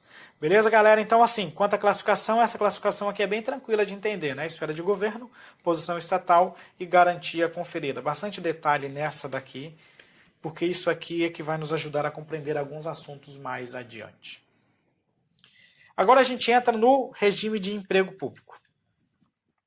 O emprego público ele também é uma simples e indivisível unidade de competência. Veja que nessa primeira expressão, o conceito de emprego público é exatamente o mesmo conceito que eu usei para o próprio cargo público. Eu falei que lá é uma simples e indivisível unidade de competência. Então, nesse primeiro aspecto, não há qualquer diferença em relação ao que é um cargo público. Então, o emprego público também é a cadeira que você vai ocupar, só que lá no âmbito das entidades de direito privado. Pelo menos, em regra, será assim. O vínculo contratual vai ser regido pela consolidação das leis do trabalho. É aqui que a gente vai ter uma diferença em relação ao cargo público. Enquanto no cargo público o vínculo é estatutário, ou seja, disciplinado numa lei, que é o Estatuto do Servidor, o vínculo daquele que ocupa emprego público é um vínculo contratual. Ele tem as regras básicas na CLT, mas as suas disposições estão no seu contrato de trabalho. É este contrato que traz aqui a relação bilateral dele com o poder público. Uma vez firmado este contrato, a administração não pode fazer alterações unilaterais neste contrato firmado com ele. Terá que haver uma relação. Veja, quando você tem um vínculo estatutário, que é o cargo público, pode vir o poder público e mudar a lei do servidor. E o servidor não tem o que fazer, porque o poder público pode criar leis novas. Então, uma lei pode excluir determinado benefício, pode incluir um benefício novo, pode mudar isso, pode mudar aquilo. Lei pode fazer isso. Agora, quando eu estou falando aqui de um regime de emprego público, cuja relação é contratual, não pode vir o Estado e alterar o contrato de trabalho sem que haja concordância da outra parte. Aqui, como o vínculo é bilateral, é contratual, eu, empregado público, terei que concordar com a alteração que a administração pública está promovendo. Esse vínculo vai ocorrer nas entidades de direito privado. Pelo menos isso aqui é a nossa regra. Regra que é nas entidades de direito privado você sempre vai ter o vínculo de emprego público. Por que eu coloquei aqui exceções? Porque existem casos específicos de ser... Olha só como isso aqui é interessante. Isso aqui, se você está estudando, só vou fazer primeiro um parênteses. Eu estou vendo a galera conversando muito aqui sobre regime geral de previdência social. Pessoal, isso é um assunto que nós já vamos estudar. Nós vamos estudar hoje, então vamos com calma que daqui a pouco a gente chega lá. Tá? Quando a gente for, eu só teci o primeiro comentário. Quem é estatutário? Dentro do grupo dos estatutários, nós vamos ter os ocupantes de cargo efetivo e os ocupantes de cargo em comissão. É isso, é a nossa primeira afirmação. Quem ocupa cargo em comissão também é estatutário. Em relação ao regime de previdência, nós já vamos comentar quando falarmos dos cargos em comissão. Então vamos com calma que daqui a pouco a gente chega lá, tá beleza? Pessoal, agora aqui bastante atenção neste assunto aqui, porque isso aqui é muito importante. E se isso aqui cair numa discursiva, derruba praticamente todo mundo. Isso caía muito em concursos ali em 2009, 2010. As bancas deram uma segurada e não estão mais cobrando isso. Como ficou muito popular o tema naquela época, estava bem manjado, as bancas pararam de cobrar, mas nada impede disso voltar a ser cobrado justamente porque está meio no esquecimento. O que eu quero falar para vocês? São duas situações específicas. Veja só, sempre que a gente fala de cargo público e de emprego público, a gente tem a seguinte situação. Cargo público e emprego público. A gente pensa cargo público, entidade de direito público. Emprego público, entidade de direito privado. Essa é a regra. Essa regra, no entanto, não é absoluta.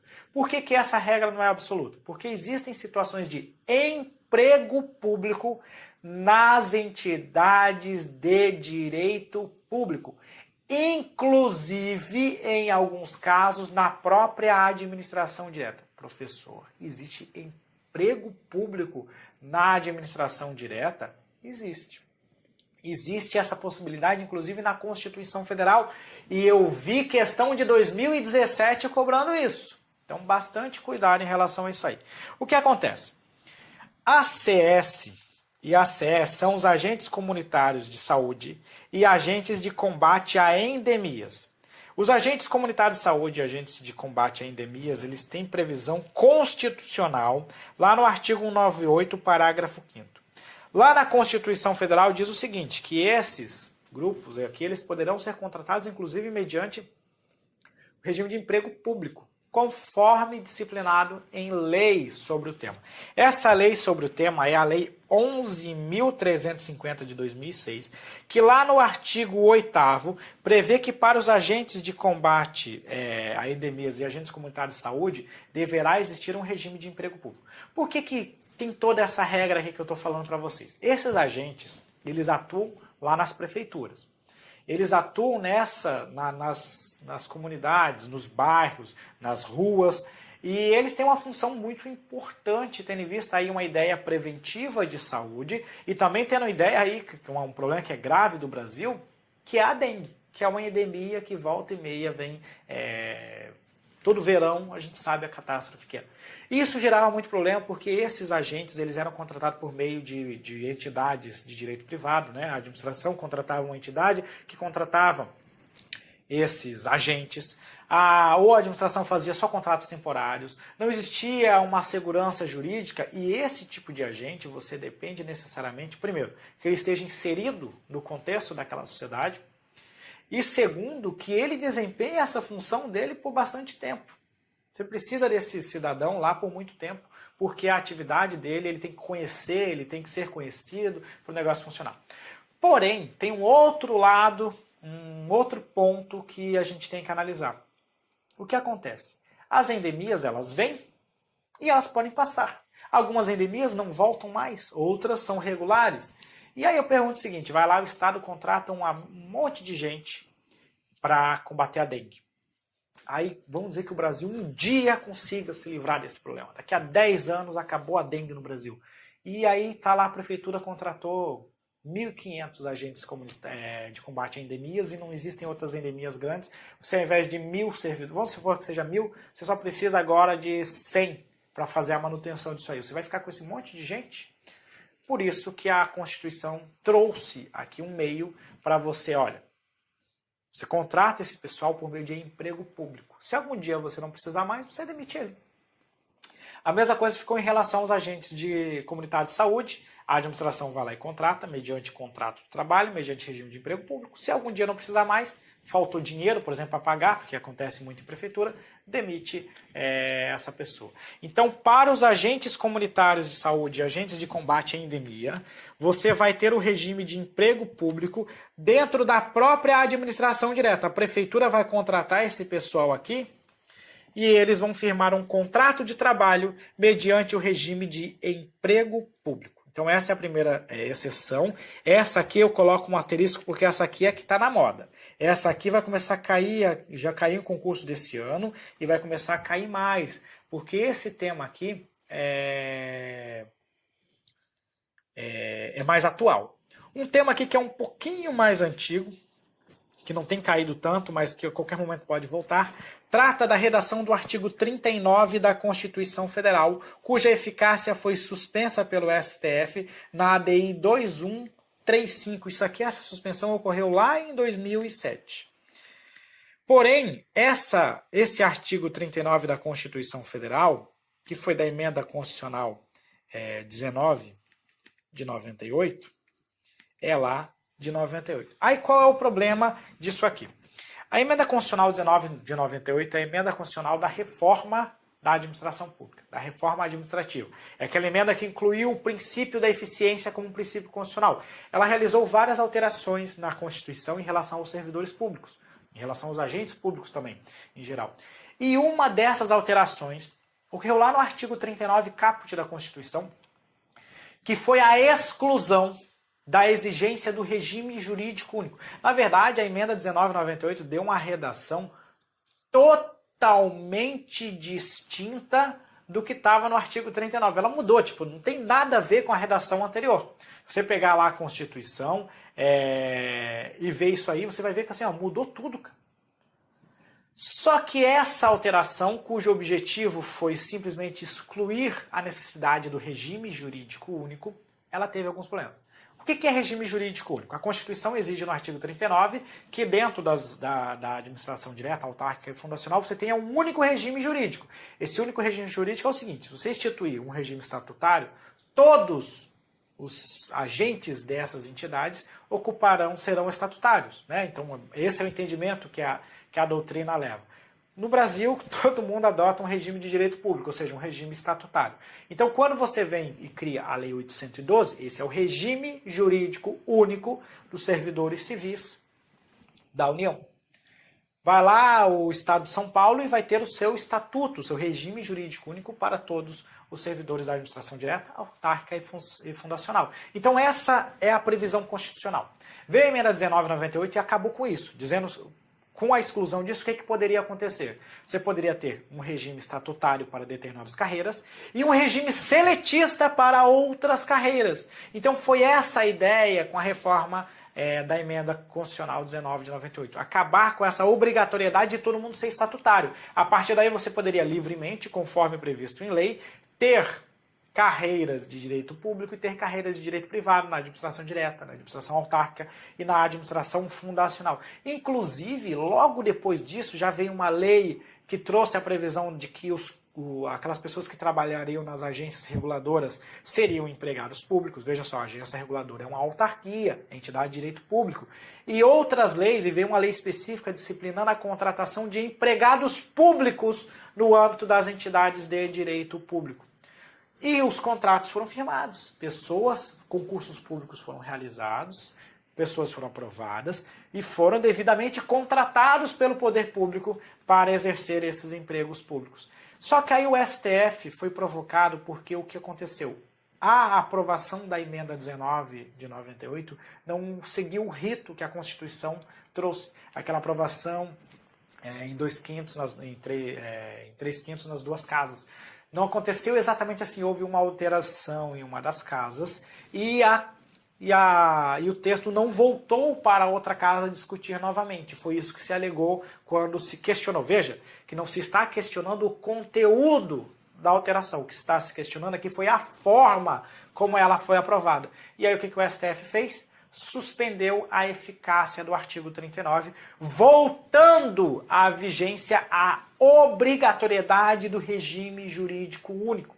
Só que o que o STF fez também? Ele disse o seguinte, olha, as contratações realizadas até agora permanecem válidas. A minha decisão, a minha suspensão de eficácia vai ser daqui para frente. Quando eu decidir o mérito, veja que isso aqui é uma decisão liminar, quando eu decidir o mérito, eu vou dizer o que a gente faz com aqueles que já foram contratados. Então, o que o STF fez? A partir da suspensão, só pode contratar em regime de direito público. Mas entre a alteração da emenda 1998 e a suspensão da eficácia, esses contratos de emprego público firmados permanecem válidos. Logo, existem sim empregados públicos contratados para exercer determinados cargos no âmbito da administração pública, no âmbito das entidades de direito público, entre a emenda 19 de 98 e a suspensão da eficácia desse dispositivo lá em 2007 pelo STF. Aqueles que foram contratados nesse período, esses contratos por enquanto permanecem válidos até que o STF julgue o mérito dessa DI 2135.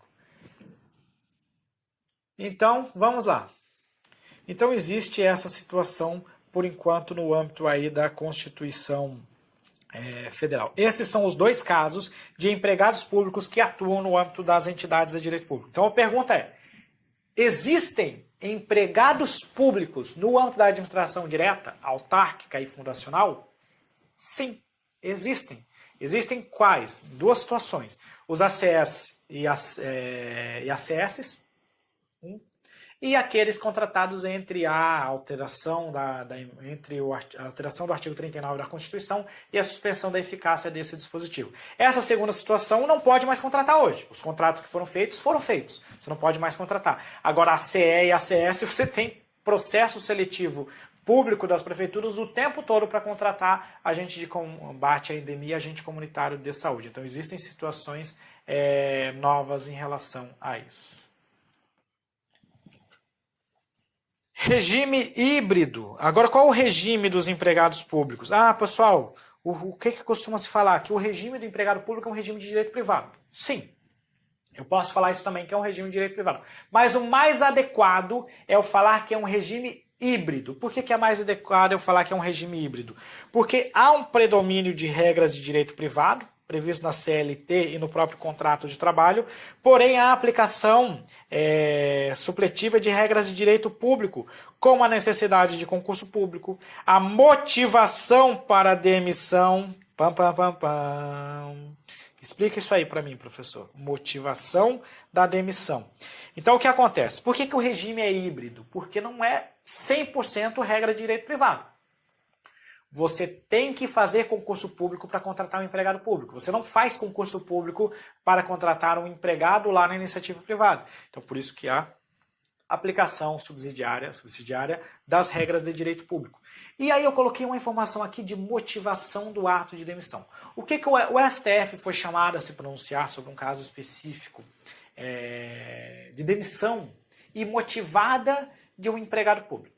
O STF, no final, entendeu o seguinte, olha só, empregado público não tem estabilidade. A gente já comentou isso aqui, vou falar aqui de novo, novamente. Empregado público não possui direito à estabilidade. Porém, como ele tem que fazer um concurso público, se a administração pública puder demitir ele de forma imotivada, em qualquer situação, basta fazer o seguinte, eu faço um concurso público, 50 pessoas são aprovadas, o 45º é um amigo meu, eu quero contratar ele, só que eu só tenho 10 vagas. Eu contrato os 10 primeiros, depois vou demitindo todo mundo, demitindo, não preciso justificar. Quando chegar no 45º, eu contrato o meu amigo ali para atuar. Veja que eu estou ferindo aqui o princípio da impessoalidade, entre outros princípios mais aí da Constituição Federal. Então, com base nessa ideia de impessoalidade, de motivação, o STF diz o seguinte, olha, se você vai demitir alguém, você tem que motivar a sua demissão. Então, a demissão por justa causa no âmbito das empresas públicas e na sociedade de economia mista deve ser devidamente motivada. Você já vai perguntar, professor, mas em qualquer empresa pública e sociedade de economia mista? Eu vou debater um pouquinho sobre isso contigo já já.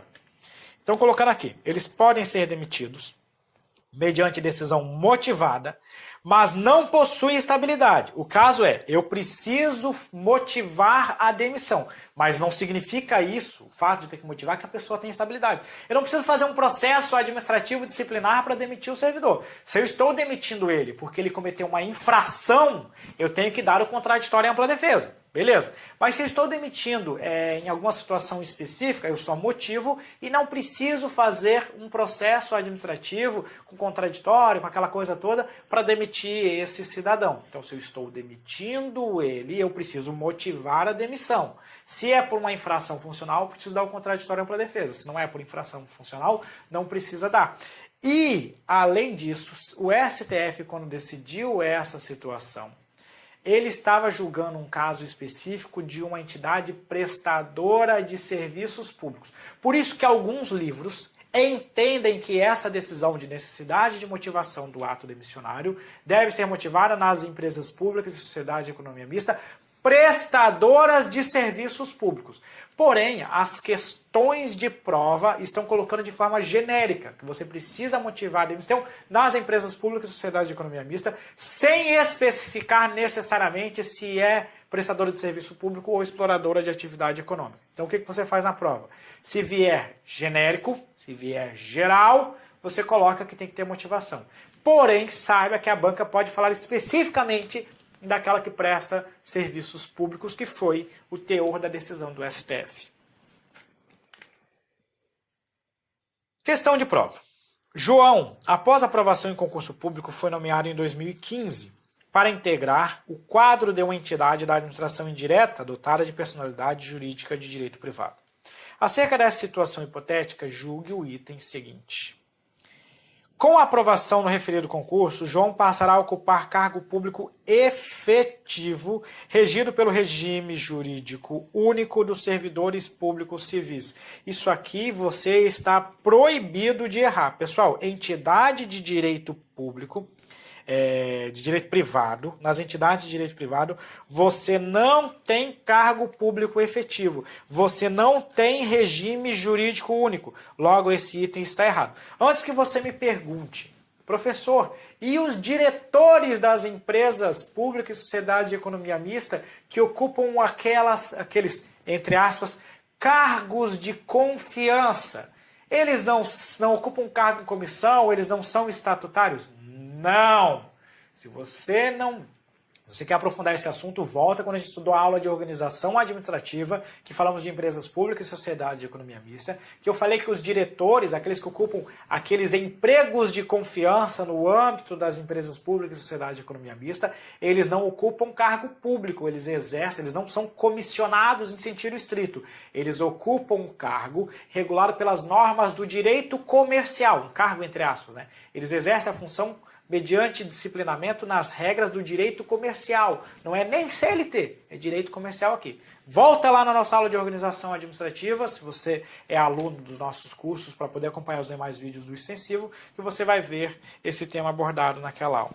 Então, se ele foi aprovado, se ele foi nomeado, aprovado em concurso público e nomeado para atuar numa entidade de direito privado, ele vai ocupar um emprego público. 7. A partir das informações apresentadas na situação hipotética em apreço, é correto concluir que João foi nomeado para ocupar um emprego público. Agora sim, o item está correto. Então, o primeiro errado, porque não é regime jurídico único, e o segundo é a consequência lógica do erro do primeiro, né? Ele vai ocupar um emprego público. Agora, falando de função pública, para a gente já entrar na reta final antes do nosso intervalo. O que vem a ser a função pública? Aqui é que você tem que ter muito cuidado, porque nós temos que diferenciar cargo em comissão de função pública. Isso nós vamos ver daqui a pouco, ainda nessa aula. O que é a função pública? A função pública é um conjunto de atribuições. Olha só a diferença. A função pública é um conjunto de atribuições. Aí vamos lá. Função pública, conjunto de atribuições. O que acontece quando a gente falou do conceito de cargo? Eu falei o seguinte, o cargo público, ele é uma vaga que, por conseguinte, é desempenhada por um servidor público. E dentro dessa vaga, ele tem um conjunto de atribuições. Então, lá no cargo, veja que no cargo eu já tenho um conjunto de atribuições. Então, eu estou dizendo para você o seguinte, todo cargo tem a correspondente função. Então, todo cargo e emprego tem a correspondente função. Porque todo cargo e emprego tem um conjunto de atribuições. Todavia, nem toda função corresponde necessariamente a um cargo ou emprego público. Porque nós podemos ter situações denominadas de função autônoma. Essa função autônoma vai ocorrer em duas situações básicas. Quando houver a tal da função temporária, que é exercida por servidores temporários, na forma do artigo 37(9) da Constituição Federal. E a segunda situação é a função de confiança, exercida por servidores titulares de cargos efetivos, que exercem atribuições de direção, chefia e assessoramento, nos termos do artigo 37(5) da Constituição Federal. O que acontece? Quem ocupa a função temporária, e aqui a gente tem N casos, eu tenho certeza que quem está assistindo a minha aula aqui, muitos ocupam função temporária. A função temporária não é um cargo. Você não ocupa um cargo de professor quando está atuando numa função temporária. Você ocupa simplesmente uma função. Isso não é um cargo, ok? Além disso, uma vez que você passe num concurso público e passe a ocupar um cargo público efetivo, você já tem o conjunto de atribuições, você já tem as suas atividades. Imagine que você virou analista judiciário. Você tem as atribuições do cargo de analista judiciário, ou seja, você tem as funções do cargo de analista judiciário.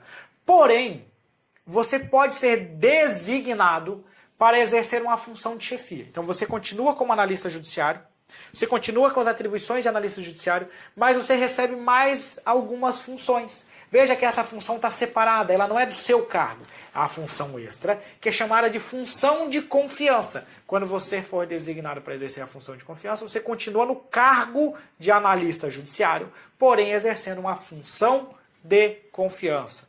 Então, pessoal, não confunda a função pública com cargo público. Por isso que todo cargo e emprego possui as suas atribuições, ou seja, possui a sua função, porém a função temporária e a função de confiança, elas são desvinculadas de um cargo público. Resumo. Cargo público, servidores públicos, regime estatutário, nas entidades de direito público, administração direta, autarquias e fundações públicas. Emprego público são os nossos empregados públicos, o vínculo é contratual, disciplinado também na CLT e ocorre nas entidades de direito privado, as empresas públicas e sociedades de economia mista, em regra, porque nós vimos situações excepcionais em que haverá emprego público no âmbito das entidades de direito público. E, por fim, a função pública é um conjunto de atribuições que não corresponde necessariamente a um cargo ou emprego. E temos o exemplo das funções autônomas, que é a função temporária e a função de confiança. Questão de prova. Entre as semelhanças e distinções possíveis de serem indicados para os ocupantes de cargos e empregos públicos está veja que isso aqui é uma questão de 2017. O que eu quero diferenciar aqui? Cargo e emprego público. A letra A, possibilidade de submissão a regime público de aposentadoria, independente da natureza jurídica do ente ao qual estão vinculados, desde que previsto na lei de criação do ente. Veja só, a questão está falando de distinção possível de serem indicados entre os ocupantes de cargos e empregos públicos. Pessoal, o cargo, quem ocupa cargo público, em regra, quem ocupa um cargo público efetivo, na verdade aqui, quem ocupa cargo público efetivo se submete ao regime próprio de previdência social. Quem ocupa cargo em comissão se submete ao regime geral de previdência social. Quem ocupa emprego público sempre vai se submeter ao regime geral de previdência social. Então o regime jurídico é distinto, é diferenciado. E isso não precisa de uma lei estabelecendo se vai ser esse ou aquele. Isso decorre da própria Constituição Federal. Então, portanto, o regime de aposentadoria, ele não será sempre público, ele só será público para os ocupantes de cargo efetivo. E o dos ocupantes de emprego público vai ser o próprio regime geral de previdência social, independente de lei de criação. Essa redação aqui não está muito boa. Vamos lá. B. Obrigatoriedade para ambos de se submeter a estatuto disciplinar, contendo direitos e deveres, estes que, se violados, dão lugar a processo disciplinar para aplicação de penalidades, exigindo-se participação de advogado para imposição de pena de demissão. Vários erros aqui nessa questão. O primeiro é que só os servidores públicos possuem um estatuto disciplinar, um estatuto que é uma lei que trata aí do seu regime jurídico. Então, para os empregados públicos, eles podem cometer infração? Podem, mas essas infrações estão previstas na CLT e no contrato de trabalho. Então, o primeiro erro daí. Segundo, é que o STF tem um entendimento na súmula vinculante 5 que você não precisa de advogado para fazer a defesa no processo administrativo disciplinar. Já é outro erro aí dessa assertiva. E o terceiro, que a demissão de empregado público muitas vezes não precisa de um processo disciplinar, num processo administrativo para fazer a demissão, tendo em vista que eles podem ser demitidos em situações específicas. C. Obrigatoriedade de prévia submissão a concurso público de provas e títulos, sendo que no caso dos empregados públicos, desde que da lei que cria o ente que integra a administração indireta, tenha constado essa exigência. Pessoal, empregado público presta concurso público? Sim. Isso é uma coisa que muita gente acaba errando. Empregado público tem estabilidade por ter prestado concurso público? Não. Então veja só, o empregado público tem que fazer concurso público. Essa é a regra. Ele tem que ter o provimento mediante concurso público. Porém, ele não tem estabilidade. Não é a aprovação em concurso público que vai gerar estabilidade. A aprovação no concurso público é uma exigência para você ter a impessoalidade no processo de seleção dos cargos e empregos efetivos. Todavia, a estabilidade só ocorre nos cargos públicos. O erro dessa questão é que a exigência de concurso público está na própria Constituição Federal. A lei de exigência não precisa exigir o concurso público, porque isso já é uma determinação da Constituição. D. Responsabilidade objetiva para funcionários públicos. A semelhança do imposto para a administração direta, enquanto remanesce a modalidade subjetiva para os ocupantes de emprego público e de seus empregadores. Quando a gente estudar as responsabilidades dos servidores, nós vamos falar um pouquinho mais sobre isso. E quando a gente estudar a responsabilidade civil do Estado, nós vamos falar também sobre isso aqui. Pessoal, a responsabilidade civil do Estado, em regra, é objetiva. O Estado responde objetivamente pelo dano causado a terceiros. Porém, o agente público que cometer este dano, a pessoa física que cometeu o dano, o agente, ele responde de forma subjetiva, ou seja, tem que ter dolo ou tem que ter culpa para que o agente público venha responder mediante a ação de regresso do Estado. Se você não entendeu muito, não se preocupe por hora. Apenas saiba que o servidor público não responde objetivamente, ou seja, ele não responde sem que exista dolo ou culpa. Tem que se demonstrar o dolo ou a culpa dele para ele responder por um dano causado a terceiros. Logo, o item está incorreto. E possibilidade dos empregados públicos serem demitidos por decisão motivada, não sendo necessário processo disciplinar, tal qual exigido para os funcionários públicos efetivos. Então, o gabarito aqui é a nossa alternativa E. Veja que essa questão foi genérica, falou em empregados públicos, não necessariamente se limitou àqueles que atuam empresa pública ou sociedade de economia mista que presta serviços públicos, mas disse que tem que ser decisão motivada. Isso aqui é uma decisão, é uma jurisprudência do STF que entende que a demissão dos empregados públicos deve ser motivada, porém você não precisa necessariamente de um processo disciplinar. Você vai ter que conceder o contraditório à ampla defesa se houve uma infração, você está imputando a ele um dano, uma infração determinada específica, mas você não precisa de um processo disciplinar em qualquer situação de demissão de um empregado público. Logo, por isso, o item, o gabarito é a letra E. 9.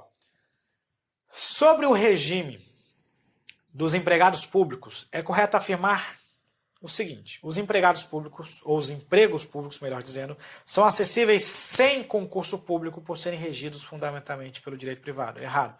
Eles são regidos fundamentalmente pelo direito privado, porém se submetem ao concurso público. Em regra, os empregos públicos são acessíveis mediante concurso público, assim como são os cargos públicos. Então esse item aqui está correto. Por que ele fala em regra? Porque nós vamos ter empregos públicos específicos, em determinadas situações, em que você vai contratar aquele cara para prestar um serviço tal, ou então você tem a própria contratação dessas pessoas que ocupam os empregos de confiança, cujo provimento não decorre de prévia aprovação em concurso público. Então, por isso que a gente diz que os empregos públicos são acessíveis por meio de concurso público, em regra, da mesma forma como ocorre com os cargos públicos.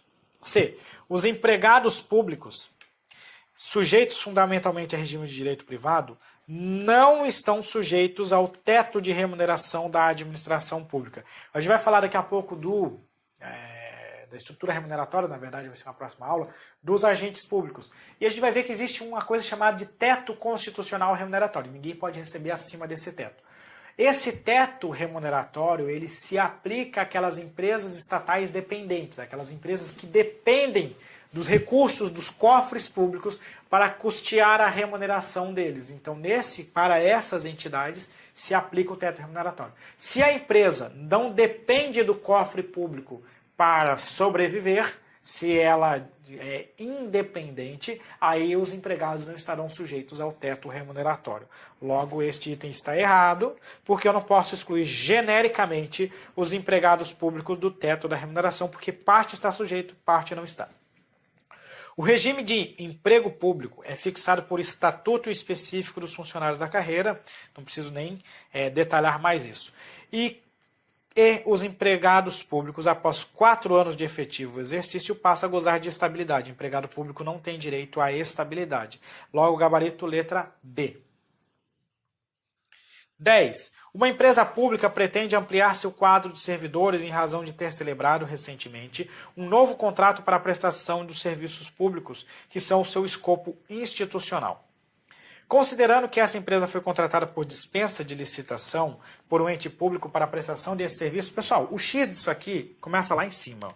A questão fala: uma empresa pública pretende ampliar seu quadro de servidores, apesar de usar a expressão servidor, nós podemos entender que aqui era um servidor em sentido amplo, em razão de ter celebrado recentemente um novo contrato para a prestação de serviços públicos, que são seu escopo institucional. Aí vamos lá analisar as nossas alternativas. Letra A. A contratação de seus servidores também poderá ser feita com dispensa de licitação, de forma que não será necessária a realização de concurso público. Pessoal, dispensa de licitação é para firmar contratos